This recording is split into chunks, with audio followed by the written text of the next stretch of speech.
நேற்றுக்கு பாதாம் பருப்பு ஊற போட்டேன். இந்த கிண்ணத்து நிறையா தான் நான் போட்டிருந்தேன். இதே கிண்ணத்துல தான் போட்டிருந்தேன். அதை நல்லா லைட்டு போயிடும், அதோட்டு நல்லா நைஸாக அரைச்சி வச்சுட்டேன். இப்போ எப்படின்னு கட்டுறேன். முன்னாடி கொஞ்சமாக கடாயில் பால் விட்டுக்கலாம். இந்த பால் போதும்.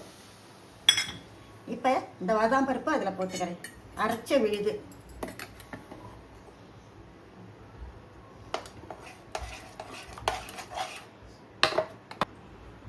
நான் பண்ண போகிறது பாதாம் அல்வா. நான் பாதாம் பருப்பை ஊற வச்சு தான் உங்கள்கிட்ட காமிச்சேன். அதை கொஞ்சமாக பால் விட்டு நல்லா நைஸாக அரைச்சி இப்போ கடாயில் போட்டிருக்கேன். இதையும் ஒரு சொட்டு பால் விட்டு அலம்பி ஊற்றிக்கலாம். இவ்வளோ இருக்குது இதில். இதை கை விடாமல் கிளறணும். கை விட்டாக்க அடி பிடிச்சிக்கும். நிச்சயமாக இது பண்ணுறதுக்கு 1/2 hour ஆகும். நீங்கள் ஸ்கிப் பண்ணாமல் பாருங்க. அப்போ தான் எப்படி பதம் வருதுங்கிறது கண்டுபிடிக்க முடியும். ஸ்டவ் வந்து மீடியமில் வச்சுக்கோங்க. ஹை ஃப்ளேம் வேண்டாம். ஹை ஃப்ளேம் வச்சா அடியில் நிச்சயமாக பிடிச்சிடும்.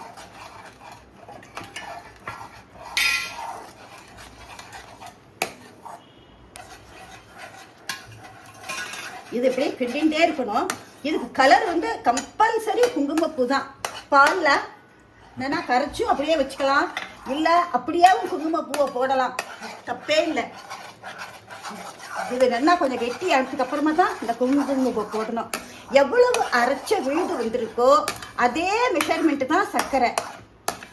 இது கொஞ்சமாக இருக்கிறதொட்டு 100 கிராம் நெய் போகும். இதுக்கு ரொம்ப அதிக நெய் தேவையே கிடையாது. ரொம்ப easy as well as taste ரொம்ப ஜாஸ்தி. இப்போ கொஞ்சம் கெட்டி ஆகிடுது. இப்போ குங்குமப்பூவை இப்போயே ஆட் பண்ணிடலாம். பாலில் போட்டு வச்சுருக்கேன், அதை இப்போயே நான் ஆட் பண்ணிடுறேன்.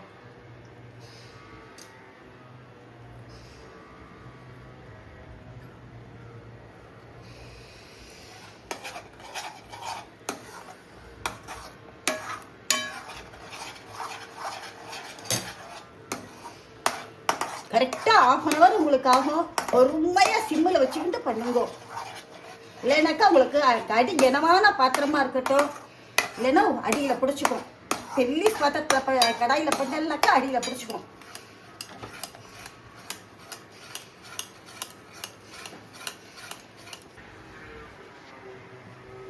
இப்போ சர்க்கரை ஆட் பண்ணிக்கிறேன்.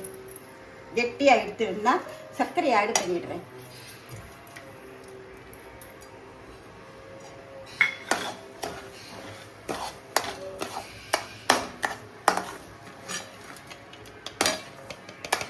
இந்த நேரத்தில் ஒரு ஸ்பூன் நெய்யையும் ஆட் பண்ணிக்கலாம். ஒட்டாம நல்லா கலந்து வரும். இப்போ இந்த நேரத்தில் இந்த பாருங்க, இத்தினூட்டு சால்ட்டு. அப்போ அது வந்து ஸ்வீட்டை வந்து நல்லா தூக்கி காட்டும். உங்களுக்கு கலரும் இன்னும் ரொம்ப நல்லா வரும். கை விடாமல் கலரணும். கை மட்டும் விட்டுடாதீங்க. கொஞ்சம் நெய் விடுமா. இன்னும் கூட ஒரு ஸ்பூன் போடலாம்.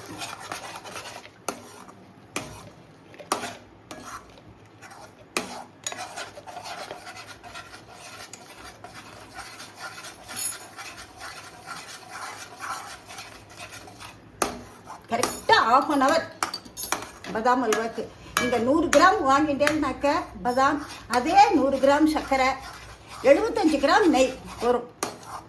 அதுக்கு மேலே நெய்க்கு தேவையில்லை. கம்பல்சரி இதுக்கு வந்து குங்குமப்பூ தான் போடணும். கலருக்கு கேசரி பவுடர் போட முடியாது.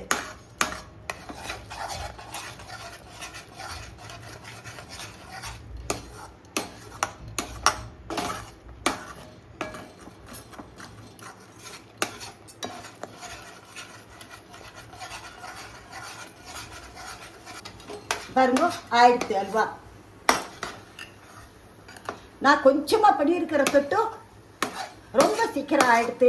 இன்னும் கொஞ்சம் கூட போட்டிருந்தேன்னாக்க இன்னும் கொஞ்சம் டைம் எடுக்கும். ஆல்ரெடி எங்கிட்ட அல்வா இருக்குது, அதை தொட்டு நான் கொஞ்சமாக பண்ணுறேன். அடுப்பு அணைச்சி விட்றேன். இன்னும் கொஞ்ச நேரம் இருக்கு. பண்ணி முடிச்சுட்டேன். உங்களுக்கு பாதாம் பருப்பு மேலே போடணும் அப்படின்னாக்கா மெல்லிசா கட் பண்ணி நீங்கள் போட்டுக்கலாம்.